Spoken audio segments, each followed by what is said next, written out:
along with caloric restriction is you get lower testosterone levels. So I supplement testosterone to bring my levels back up. So you're not supplementing anymore, you're replacing.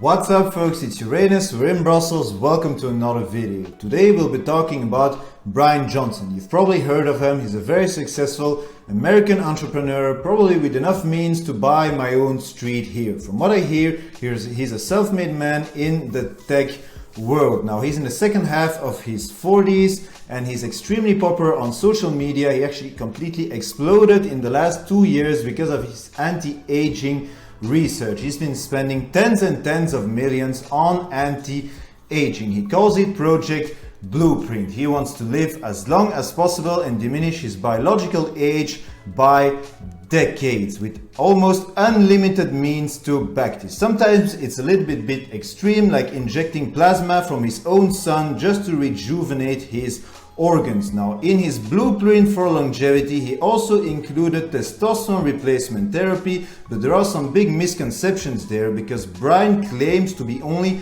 supplementing his own testosterone production with TRT or testosterone replacement therapy. That's bullshit.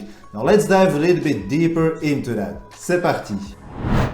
So according to his blueprint for longevity, or his Just Don't Die slogan, he managed to reduce his biological age by just about 30 years. Now the man is taking more than 100 pills every single day. Like probably my yearly supplement budget is probably being spent there every single week. They call it biohacking. It's the practice of using science and technology to modify or improve one's biology. In other words, you're spending millions and millions of dollars or trying to look freaking younger. He has a team of 30 people and pretty much unlimited means to support that. Now in his claim for immortality, he states that he is on a 20% caloric deficit. Apparently, to live forever, you have to be in a caloric deficit and be hungry. Now, because of that caloric deficit of 20%, he has to supplement his own testosterone production with testosterone replacement therapy. Now let's hear what the man himself has to say about his testosterone usage.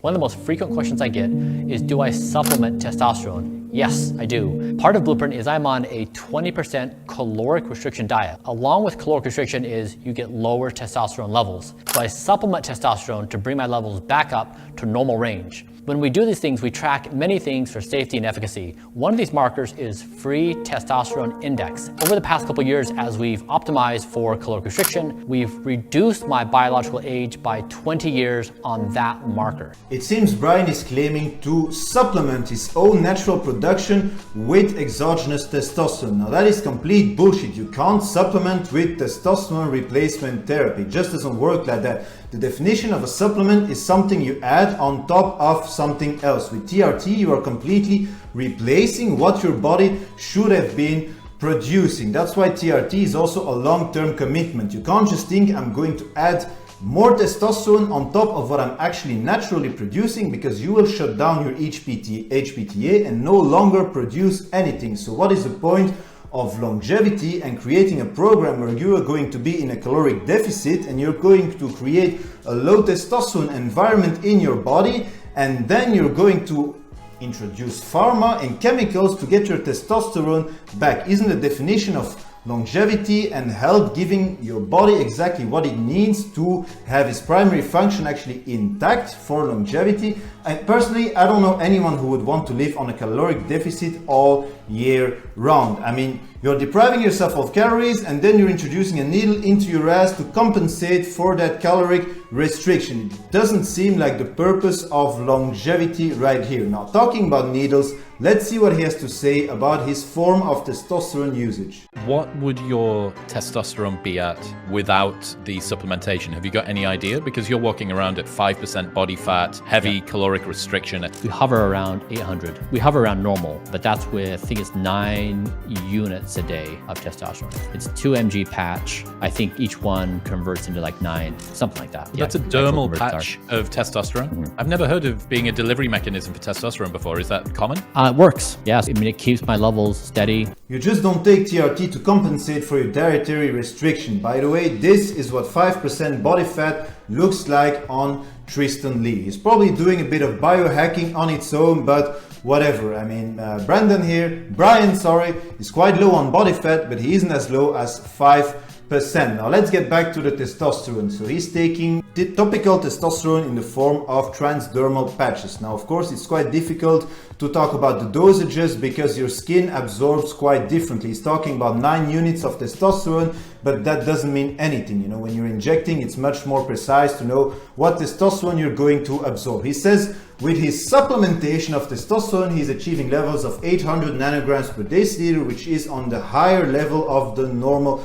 range. But there is simply no way with those testosterone levels that he did not shut down his HPTA or his pituitary gland and his own production of LH and FSH. There is just no way that he's not going to be shut down. So eventually he's going to have to be on TRT for the rest of his freaking days. Probably in the first weeks when he was taking his testosterone, he was supplementing his own because he wasn't shut down yet. But after a couple of weeks, your balls will stop producing testosterone. So you're not supplementing anymore, you're replacing. If he ever wants to get off the TRT, he will have to introduce post-cycle therapy drugs into his body, just like Clomid, HCG and Nolvadex. He's also almost 50 years old, so what are the chances that he's naturally going to regain his production? Quite low. He's also trying to keep his free testosterone index as low as possible. Now that might be really good for anti-aging purposes, but it actually beats the purpose of being on testosterone replacement therapy, because it's the free testosterone that is the most important in your body. That's the one that's going to improve your well-being, your libido, your sexual functions, your protein synthesis, your fat loss, and so on. The free testosterone is the one that is bioavailable in your body, and it's the most useful and the most potent one. So I'm a little bit confused regarding this man's message about testosterone, and I'm not totally convinced that living on a caloric deficit all year round is actually good for you. What's the point if you're going to end up on testosterone replacement therapy anyway?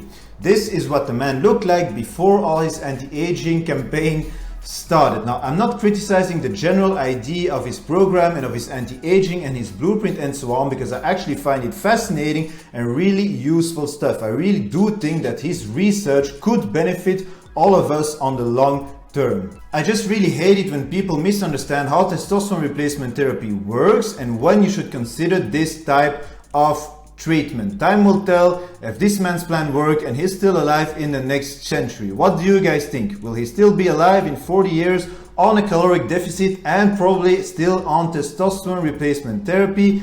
Let me know in the comments. Let me know what you thought of the video and this man's testosterone journey.